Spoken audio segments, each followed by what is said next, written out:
সনদ সুজাতীয় সংবাদ থেকে পাঠ করছি।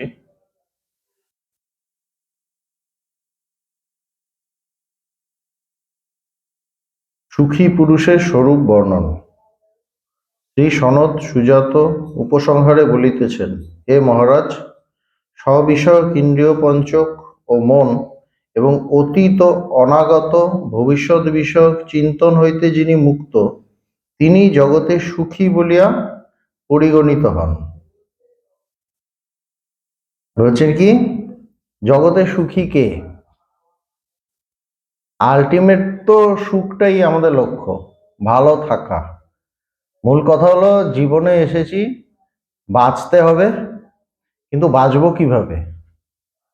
সিম্পল কথা হলো ভালো থাকতে হবে।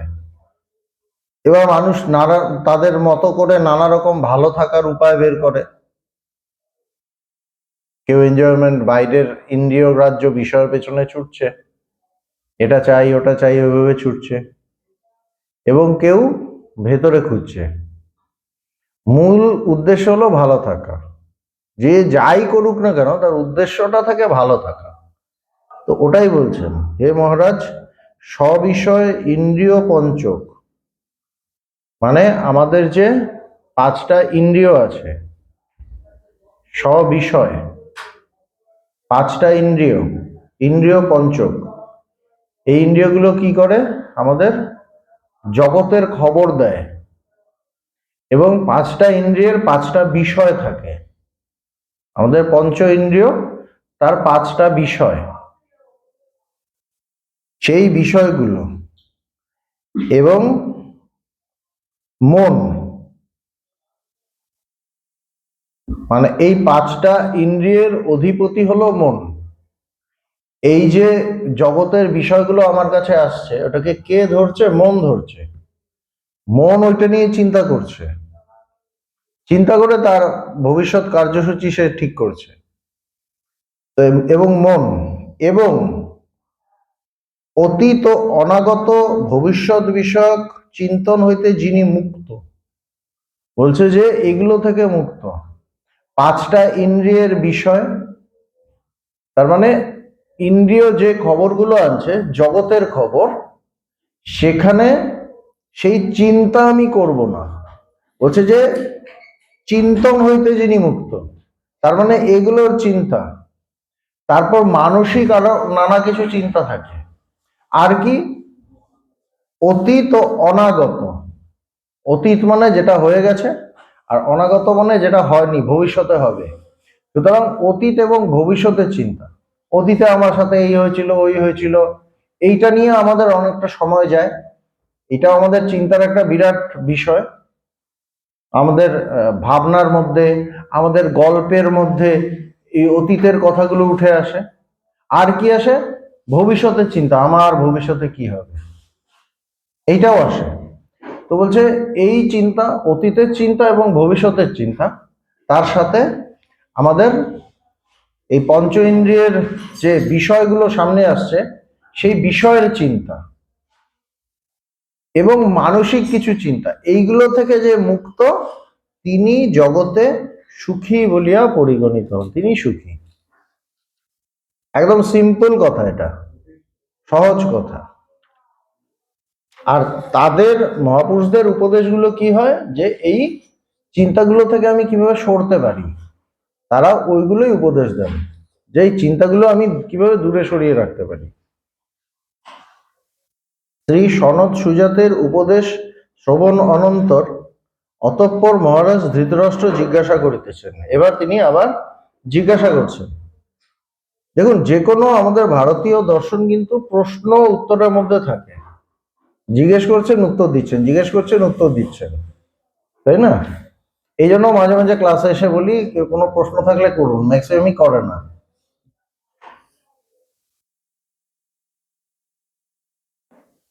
অতঃপর মহারাজ ধৃতরাষ্ট্র জিজ্ঞাসা করিতেছেন। ধৃতরাষ্ট্র বলিলেন, হে মুনীশ্বর, ইতিহাস পুরাণরূপ পঞ্চম বেদ সহ চারি বেদ অধ্যয়নকারীকে সকলে বিশেষ আদর করিয়া থাকেন। এই রূপে কেহ বা চতুর্বেদী, ত্রিবেদী, দ্বিবেদী, একবেদী নামে প্রসিদ্ধ হয়। পুনঃ এরূপ ব্রাহ্মণও আছেন যিনি কোনো বেদই পাঠ করেন না।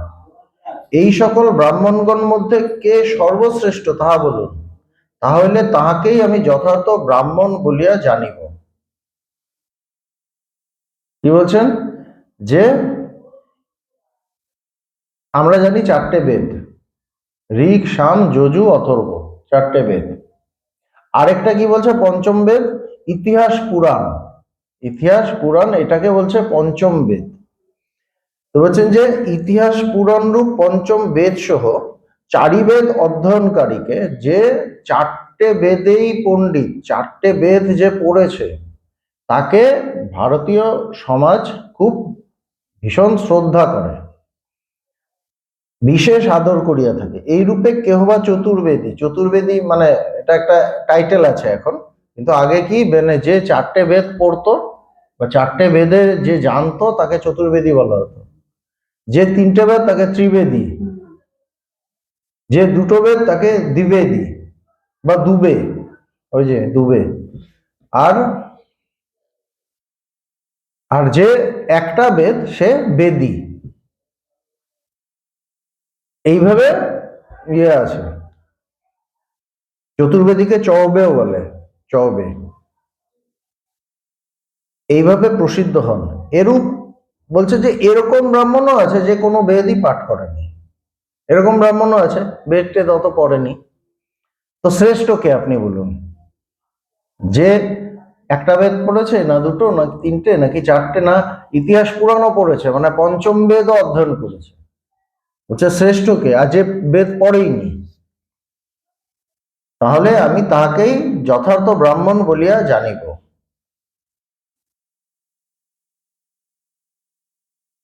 পূর্ব প্রশ্নের উত্তরে শ্রী সনত সুজাত বলিতেছেন, যে ব্যক্তি স্বাভাবিক সচ্চিদানন্দ অদ্বিতীয় ব্রহ্মস্বরূপে স্থিত, তিনিই যথার্থ ব্রাহ্মণ। বলছে আসল ব্রাহ্মণ কে? তদ্ভিন্ন আর সবকিছুই অজ্ঞানমূলক। যিনি স্বাভাবিক সচ্চিদানন্দ অদ্বিতীয় ব্রহ্মস্বরূপে স্থিত, সেই জ্ঞান লাভ করে জ্ঞানের মধ্যেই বসে আছেন, জ্ঞান হয়ে ওই জাগাতে প্রতিষ্ঠিত, ব্রাহ্মী স্থিতি অবস্থা যার হয়েছে, সেই ঠিক ঠিক ব্রাহ্মণ। ওকে কতটা বেদ পড়েছে এটা ব্রাহ্মণের খুব একটা ইয়ে না, পরিচায়ক না। আসল ব্রাহ্মণকে যিনি ব্রাহ্মী স্থিতি অবস্থা লাভ করেছেন, তিনি যথার্থ ব্রাহ্মণ। তদ্ভিন্ন আর সবকিছুই অজ্ঞানমূলক। যতক্ষণ না জ্ঞান হচ্ছে বাকি সব অজ্ঞানমূলক, অজ্ঞান থেকে আসছে। জ্ঞান না হলে কোনো লাভ নেই।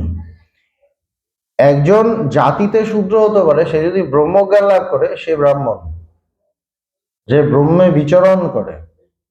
ব্রাহ্মণ মানে যে ব্রহ্মে বিচরণ করে, মানে একদম ওই জায়গায় দাঁড়িয়ে গেছে। হওয়ার পর হওয়া এক জিনিস, আর হয়ে ওখানে দাঁড়িয়ে যাওয়া আরেক জিনিস, দুটোর মধ্যে আবার একটু তফাৎ আছে। একটা হলো হলো, আর একটা হলো ওখানে দাঁড়িয়ে আছে।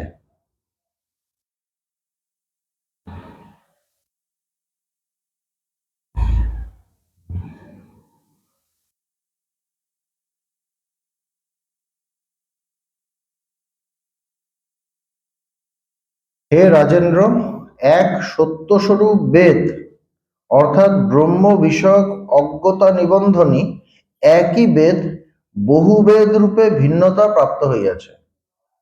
সেই যথার্থ সত্যস্বরূপ বেদ অর্থাৎ ব্রহ্মে বিরল বিতরাগ কেহ কেহই স্থিতিলাভ করিয়া থাকেন। বলছেন কি এক সত্যস্বরূপ বেদ, আসল বেদ মানে সেই সত্য, সেই ব্রহ্ম, সেটাই আসল বেদ।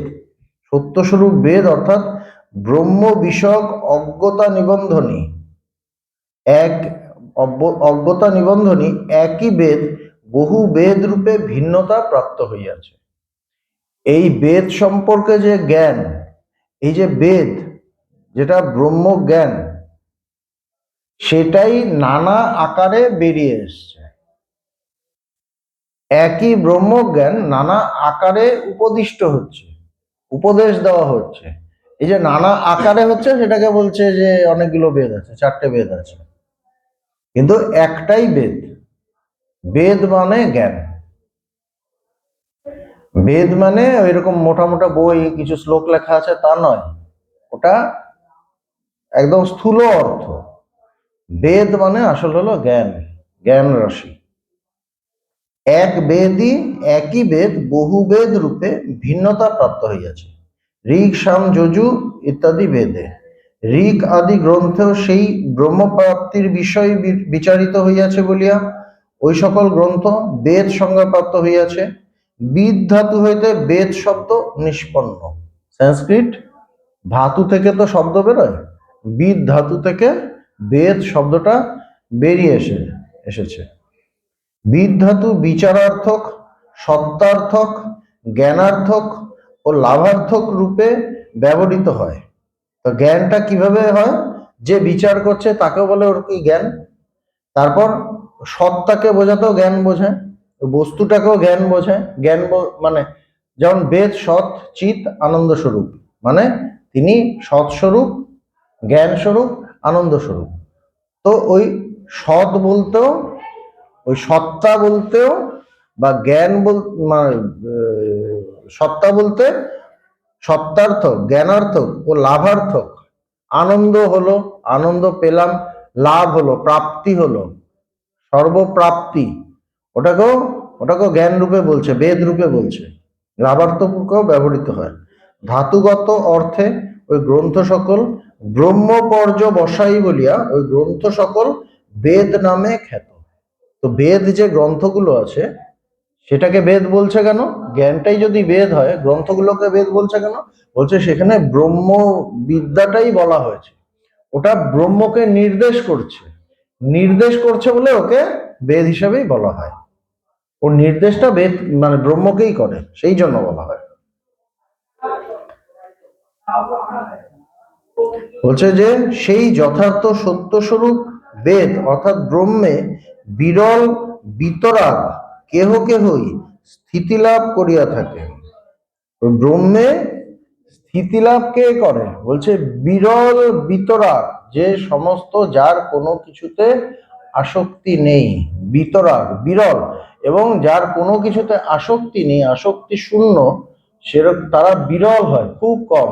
মানে ব্রহ্মজ্ঞানীদের মধ্যেও তারা খুব কম থাকে।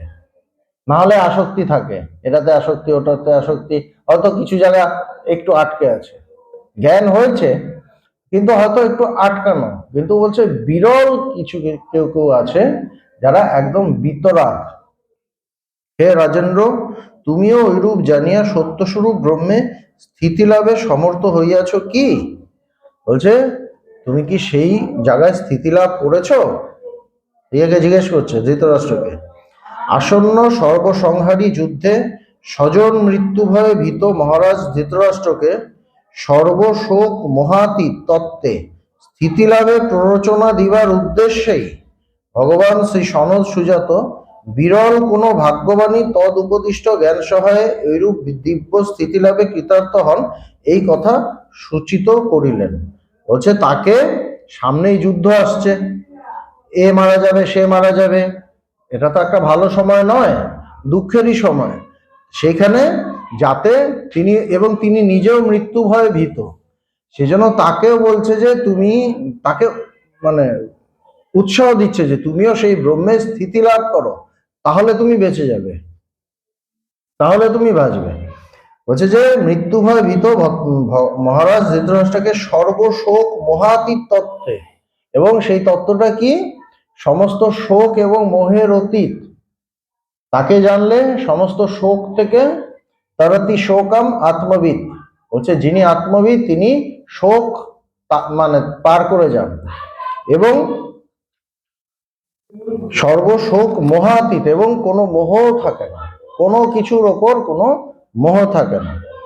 সেই স্থিতিলাভে প্ররোচনা দিবার উদ্দেশ্যেই ভগবান শ্রী সনদ সুজাত বিরল কোনো ভাগ্যবাণী তদ উপদিষ্ট জ্ঞান সাধন সহায় ওরূপ দিব্য স্থিতিলাভে কৃতার্থ হন, এই কথা সূচিত করিলেন। বলছে কেউ কেউ করেন, মানে এরম ভাবে উস্কাচ্ছে তুমি যদি করতে পারো এটা বিরাট ব্যাপার। আমি যেটার কথা বলছি এটা কিন্তু সবাই পায় না। আমরা একটা কিছু অ্যাডভার্টাইজ করতে গেলে এটা করি না।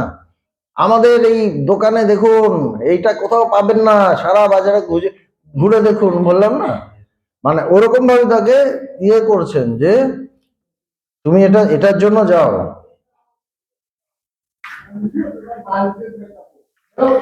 ব্রাহ্মী স্থিতির বিরলত্ব বিষয় গীতা বলেন, কশ্চিন কশ্চিন মাং বেত্তি তত্ত্বতঃ, বলছে কেউ কেউ সেটা জানে, সবাই জানতে পারে না। শ্রী সনৎ সুজাত বলিতেছেন, হে রাজেন্দ্র আরো শোনো, মানে আরো শোনাচ্ছে, নয় একটাতে শেষ না, শুনতে থাকো। এই সত্যকে যিনি জানেন তিনি শ্রেষ্ঠ জ্ঞানী। দান অধ্যয়ন ও যজ্ঞাদি সাধারণত লোকে লোকবশতই করিয়া থাকে। বলছে যে শ্রেষ্ঠ জ্ঞানী কে? আমরা কি ভাবি যে মানে প্রচুর পড়াশোনা করেছে, অনেক তার মানে ডিগ্রি আছে, তাদেরই আমরা শ্রেষ্ঠ জ্ঞানী বলি। ওরা কত জ্ঞানী, কত কিছু জানেন। বলছে না, তিনি শ্রেষ্ঠ জ্ঞানী। জ্ঞানী জ্ঞানী মানে বিদ্বান, জ্ঞানী না বিদ্বান। এই সত্যকে যিনি জানেন তিনি শ্রেষ্ঠ জ্ঞানী, কেননা এক সত্যই আছে। সেই সত্যকে যিনি জানেন তিনি শ্রেষ্ঠ জ্ঞানী। দান অধ্যয়ন ও যজ্ঞাদি সাধারণত লোকে লোকবশতই করিয়া থাকে। এই দান করছে নানা জনকে, তারপর অধ্যয়ন করছে, অনেক পড়াশোনা করছে, বাইরের জাগতিক পড়াশোনা, অধ্যয়ন বলতে জাগতিক পড়াশোনা, এবং যজ্ঞাদি যজ্ঞ করছে। এটা কিসের জন্য করে? লোভের জন্য। কিরকম? হচ্ছে দানে যশ, আমি দান করলে আমার একটু নাম হবে, সবাই ফটো টটো তুললো, হোয়াটসঅ্যাপ ইয়েতে দিলাম, সোশ্যাল মিডিয়াতে দিলাম, আমার খুব নাম হলো। দানে যশ, বেদঅধ্যয়নে সম্মান প্রাপ্তি, অনেক বই টই পড়লাম বা বেদটে তো পড়লাম, অনেক শ্লোক টোক মুখস্থ করলাম, বা খুব পাণ্ডিত্য, মানে আমি নানা কিছু জানলাম, সেটাতে কি হচ্ছে? বলছে যে সম্মান প্রাপ্তি হচ্ছে, নানা জায়গায় গেলে আমি একটা আদর পাবো। স্বদেশে পূজ্যতে রাজা বিদ্বান সর্বত্র পূজ্যতে, একটা কথা আছে না, যে রাজা নিজের দেশেই পূজিত হন, কিন্তু যিনি বিদ্বান তিনি সর্বত্র পূজিত হন। তো সবাই আমাকে সম্মান করবে, এটা তো একটা লোভ আছে, সুতরাং এটা এক ধরনের লোভ। আর যজ্ঞাদি অনুষ্ঠানে প্রায়শই স্বর্গাদি সুখ প্রাপ্তির সুপ্ত বাসনা অন্তরে লুকায়িত থাকে। আর যজ্ঞ টজ্ঞ করছি কি না, এই জন্মে কি হবে জানি না, স্বর্গে গিয়ে অ্যাটলিস্ট যেন ভালো থাকি, এসে গেলে যেন অ্যাটলিস্ট স্বর্গে যাই, ওখানে গিয়ে যেন ভালো থাকি, যত রকম ভোগ আমার এই জন্মে হলো না, ভেতরে ইচ্ছে ছিল সমস্ত ভোগ যেন স্বর্গে গিয়ে করতে পারি, এরকম ভেতরে লুকিয়ে লুকিয়ে একটা বাসনা মানুষের থাকি। আলটিমেটলি মানুষ মানে ভোগ করতে চায়। তো বলছে যে দানে যশ, বেদ অধ্যয়নে সম্মান প্রাপ্তি ও যজ্ঞাদি অনুষ্ঠানে প্রায়শই স্বর্গাদি সুখ প্রাপ্তির সুপ্ত বাসনা অন্তরে লুকায়িত থাকে। এটা বলছেন ব্যাখ্যা। তো বলছে যে দান অধ্যয়ন ও যজ্ঞাদি সাধারণত লোকে লোভ বশতই করিয়া থাকে। এইসব যে মানুষ করে কিসের জন্য? লোভের জন্য। এরা কে বলছেন? সনৎ কুমার বলছেন। তার মানে সেই সময় তো যজ্ঞ হতোই, ছেড়েই দিলাম, দানও হতো, আর পড়াশোনাও হতো, অধ্যয়নও হতো। সাংঘাতিকতা, আমাদের জাগতিক যে চিন্তা ভাবনা, এই বেদান্ত কিন্তু বড় ডেঞ্জারাস সাবজেক্ট। আমাদের জাগতিক অনেক চিন্তা ভাবনাকে পুরো উড়িয়ে দেয়, তাই না?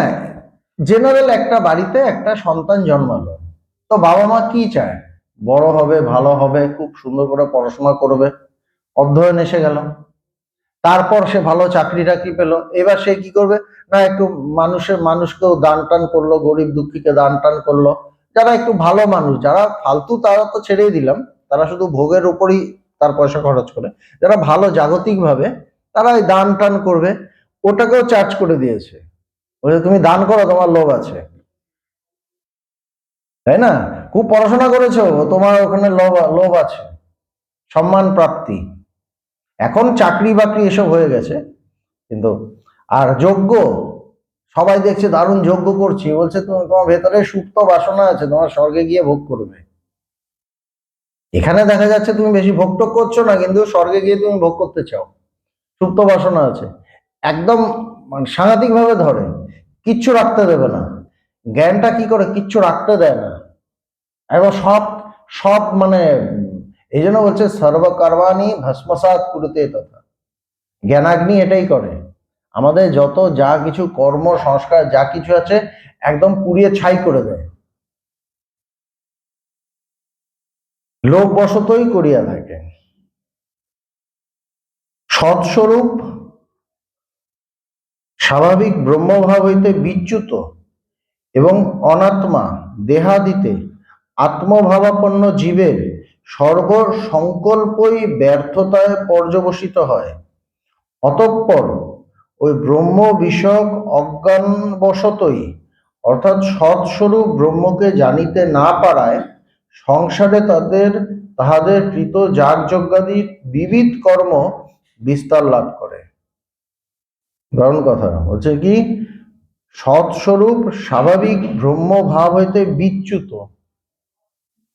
ব্রহ্মভাবে থেকে বিচ্যুত কখন হব না, যখন আমি নিজের ব্রহ্মভাবটাকে জানবো, আমি যে ব্রহ্ম এটা আমি জানবো, তখন আমি বিচ্যুত হব না। কিন্তু যদি এটা না জানি তখন আমি বিচ্যুতই থাকবো, আমার ব্রহ্মভাব প্রকাশিত হবে না।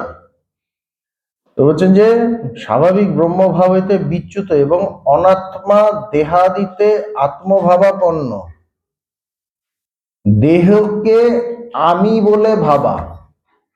যখন আমি ব্রহ্মকে আমি বলে জানতে পারছি না, তখন আমি কি করছি, আমার এই শরীরটাকে আমি বলে ভাবছি। শরীরটাকে আমি বলে ভাবছি কিরকম, আমার শরীর খারাপ হলে বলি আমি খারাপ আছি, একদম ভালো নেই স্বামীজি। কেন, কি হয়েছে, না পেটে ব্যথা। তার মানে শরীরটাই আমি, এইভাবে আমরা ভাবছি। আমরা নিজেকে সবসময় শরীর বলে মনে করি। এটাই বলছেন যে কখন মনে করি, যখন আমি ব্রহ্মভাব থেকে বিচ্যুত হচ্ছি। অনাত্মা দেহাদিতে আত্মভাবাপন্ন জীবের হচ্ছে যখন অনাত্মা দেহ, এই দেহটা কি অনাত্মা, সেখানে আত্মা হিসেবে ভাবছি, সেটাকে আমি বলে ভাবছি, এরকম যে জীব, তাদের সর্বসংকল্পই ব্যর্থতায় পর্যবসিত হয়। হচ্ছে তাদের সংকল্পগুলো ঠিক কাজ করে না, ব্যর্থ হয়ে যায়, কেননা সত্য সংকল্প নয়, তাদের তো সংকল্পটাই জগতের প্রতি, মিথ্যার প্রতি।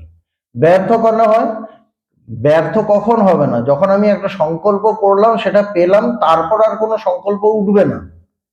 কিন্তু আমাদের তো একটা সংকল্প করলাম, পেলাম, তারপর আরেকটা সংকল্প ওঠে, আরেকটা ইচ্ছা ওঠে। আমি ভাবলাম যে আজকে একটা সিনেমা দেখি, যদি ঠিক ঠিক আমার সিনেমা দেখা হয়, তাহলে আর সিনেমা দেখার ভাব হবে না, কিন্তু দেখার পর হলে পরের পরের ইয়েতে আবার যাব, পরের ইয়েতে আবার যাব। তার মানে কি, সংকল্পটা শেষ হলো, কিন্তু ওটা আবার আমাকে অতৃপ্ত করে দিয়ে গেল। সুতরাং আমার সংকল্পটা ব্যর্থ হয়ে যাচ্ছে, আমি যে একটা কিছু ইচ্ছে করলাম সেটা কিন্তু ব্যর্থ হচ্ছে। তো বলছেন যে এরকম যে নিজেকে অনাত্মাকে আত্মা বলে জানে, অনাত্মা মানে শরীর মন, এগুলোকে যে আমি বলে জানছে, তার সমস্ত সংকল্প ব্যর্থ হচ্ছে, ব্যর্থতায় পর্যবসিত হয়। অতঃপর ওই ব্রহ্ম বিষয়ক অজ্ঞানবশতই, কেননা আমি তো ব্রহ্মকে জানিনি, আমার তো ব্রহ্ম সম্পর্কে অজ্ঞানতা আছে, আমার তো জ্ঞানটা হয়নি। ব্রহ্ম সম্পর্কে যে আমার অজ্ঞানতা আছে, সেটার জন্যই, অর্থাৎ সৎস্বরূপ ব্রহ্মকে জানিতে না পারায় সংসারে তাহাদের কৃত যাগযজ্ঞাদি বিবিধ কর্ম বিস্তার লাভ করে, আমাদের কর্মগুলো বাড়তে থাকে। সেই যুগে যাগযজ্ঞ বলেছে, সেই যুগে যাগযজ্ঞ অনেক হতো, এখন যাগযজ্ঞ অত হয় না, কিন্তু আমাদের একের পর এক সংকল্প, একের পর এক ইচ্ছা ওঠে, এই করব ওই করব, আমার কর্মগুলো বাড়তে থাকে, কর্ম ক্ষয় হয় না, আমাদের কর্ম ক্ষয় হয় না, বাড়তে থাকে। কেন, বলছে যে যেহেতু আমি জানিনি, ব্রহ্মকে জানিনি। বলছে না যে জ্ঞান হলে কি হয়, ক্ষিয়ন্তে চাস্য কর্মাণি তসমিন দৃষ্টিয়া বরাবরে, সমস্ত কর্ম ক্ষয় হয় বলছে। কিন্তু আমি যতক্ষণ ব্রহ্মকে জানছি না, আমার কর্ম একটা থেকে আরেকটা, একটা থেকে দুটো, দুটো থেকে চারটে, চারটে থেকে আটটে, এরকম বাড়তে থাকে, কর্ম বাড়ে, বিস্তার লাভ করে। যে পর্যন্ত পরমাত্মাকে স্বস্বরূপে জীব জানিতে না পারে, ততদিন পর্যন্ত আধ্যাত্মিকতা তাপত্রয় দ্বারা অভিভূত মোহমুগ্ধ জীব মকরাদির ন্যায় ইতস্তত বিষয় রাগাদি বশে আকৃষ্ট হইয়া অসত্য বিষয় নানা সংকল্প করিয়া থাকে এবং স্বর্গলাভ ও পশু অন্ন বা ধনাদি তুচ্ছ বস্তু প্রাপ্তি কামনায় জাগাদি বিবিধ তুচ্ছ সাধন অনুষ্ঠানে ব্যাপৃত হয়। কি বলছেন? যে পর্যন্ত পরমাত্মাকে স্বস্বরূপে জীব জানিতে না পারে, যতক্ষণ না পর্যন্ত আমি পরমাত্মাকে স্বস্বরূপে জানতে না পারি, স্বস্বরূপে মানে এটা আমি, এইভাবে অহম ব্রহ্মাস্মি, আমি সেই ব্রহ্ম, স্বস্বরূপে যতক্ষণ না আমি জানতে পারছি, ততক্ষণ কি হচ্ছে, ততদিন পর্যন্ত আধ্যাত্মিকাদি তাপত্রয় দ্বারা অভিভূত মোহমুক্ত জীব আমাদের ততদিন ত্রিতাপ জ্বালায় আমরা ভুগি। ত্রিতাপ জ্বালা কি? তিন রকম জ্বালা আছে, তিন রকম তাপ, একটা আধিদৈবিক, একটা আধিভৌতিক, একটা আধ্যাত্মিক, তিন রকম তাপ আছে। আমি বলি না মানুষ ত্রিতাপ জ্বালায় দগ্ধ, শরীর আর মনের যে দুঃখ বা কষ্ট সেটাকে বলছে আধ্যাত্মিক তাপ, আমার নিজের শরীর বা মনের। আধিভৌতিক কোনটা? আধিভৌতিক হলো রাস্তায় বেরোলাম, কেউ আমাকে মারলো, কুকুর এসে কামড়ে দিল, বাইরের কোনো কিছু থেকে আমি একটা মানে কষ্ট পেলাম, সেটা হলো আধিভৌতিক তাপ। আধিদৈবিক তাপ কোনটা? যেমন খুব গরম পড়েছে, খুব শীত পড়েছে, সে বন্যা হলো, এ হলো প্রকৃতির থেকে যে তাপটা আসে, সেটাকে বলছে আধিদৈবিক তাপ। তিনটে তাপ আছে, মানুষ সবসময় এই তিনটে তাপে ভুগছে, আধিদৈবিক, আধিভৌতিক, আধ্যাত্মিক। হচ্ছে যে যে পর্যন্ত পরমাত্মাকে স্বস্বরূপে জীব জানিতে না পারে, ততদিন পর্যন্ত আধ্যাত্মিকাদি তাপত্রয়ের দ্বারা অভিভূত মোহমুগ্ধ জীব, তখন আমরা যতক্ষণ আমাদের জ্ঞানটা না হয় আমরা মোহে মুগ্ধ থাকি, আমাদের মোহ থাকে বিভিন্ন বস্তুর প্রতি, বিভিন্ন মানুষের প্রতি, সংসারের প্রতি, আমাদের যা কিছু আছে সবকিছুর প্রতি আমার একটা গভীর মোহ থাকে। মোহমুগ্ধ জীব মকরাদি ন্যায় ইতস্তত, মকর মানে এক ধরনের জলচর প্রাণী বলা হয়, অনেকটা কুমিরের মতো একটা পৌরাণিক আর কি। সে জলের মধ্যে থাকে, এটার পেছনে ওটার পেছনে যায়। তো মকরাদি ন্যায় ইতস্তত বিষয় রাগাদি বশে আকৃষ্ট হইয়া, বিষয়ের প্রতি তার আসক্তি হয়, আকৃষ্ট হয়, হইয়া অসত্য বিষয়ে নানা সংকল্প করিয়া থাকে। যেটা বললাম যে মিথ্যা বিষয়, আমার এটা চাই, আমার ওটা চাই, আমার কাছে ওটা সত্য, সেই জন্য আমি ওটা চাই। অসত্য বিষয়ে নানা সংকল্প করিয়া থাকে এবং স্বর্গলাভ ও পশু অন্ন বা ধনাদি, সে হয় স্বর্গ চায় বা পশু চায়। পশু মানে সেই সময় গরু টরু রাখা, এটা মানে এসব ছিল। বা তার আরো অন্য ঘোড়া টোড়া এসব, বা টাকা পয়সা চাইছে। পশু অন্ন ধনাদি তুচ্ছ বস্তু প্রাপ্তি কামনায়, এই প্রাপ্তির জন্য সে নানাবিধ জাগাদি প্রাপ্তি কামনায় জাগাদি বিবিধ তুচ্ছ সাধন অনুষ্ঠানে ব্যাপৃত হয়। নানা কিছু সে যাগ যজ্ঞ, নানা কিছু কাজকর্ম করতে থাকে। এই জন্য বললেন যে সংসারে তাদের কৃত যাগযজ্ঞাদি বিবিধ কর্ম বিস্তার লাভ করে, তার কর্ম বাড়তে থাকে। হ্যাঁ, সময়ই পাচ্ছি না, সময় পায় না, তাই না? এই চর্চার জন্য আশ্রমে আসার সময় পায় না, কিন্তু বাকি দেখবেন সারাদিন ধরে ঘুরে বেড়াচ্ছে, এদিক ওদিক, এই করছে ওই করছে। কেন? তার কর্ম বিস্তার লাভ করছে। যখন সে জানতে পারবে তখন কর্ম ক্ষয় হবে। সুতরাং জ্ঞানী এবং অজ্ঞানীর কিভাবে বোঝা যায়? দেখা যায় জ্ঞানীর কর্ম ক্ষয় হয়ে আস্তে আস্তে কনসেন্ট্রেট হচ্ছে, অটোমেটিক হয়। আর যে অজ্ঞানী তার কর্ম বাড়তে থাকে, ঈশ্বর বাড়িয়ে দেয় আরো। এইভাবেই মানুষ চলতে থাকে যতক্ষণ না কোনো সেরকম গুরু পায়, যতক্ষণ না তার ভেতরে তাকে জানার ইচ্ছে হয়, সেরকম গুরু পায়। গুরু পাওয়ার পর তার মন ঘুরে যায়, ঘুরে গিয়ে তার সাধনা করে এবং সে একসময় সে ব্রহ্মকে আমি হিসেবে জানতে পারে, অনুভব করতে পারে। তখনই তার এই অজ্ঞানগুলো যায়, তখনই তার একদম সব প্রাপ্তি হয়, আর কোনো কিছু পাওয়ার বাকি থাকে না এবং পুরো তৃপ্ত হয়ে যায়। তখনই তার এই জগতের পেছনে ছোটা বন্ধ হয়।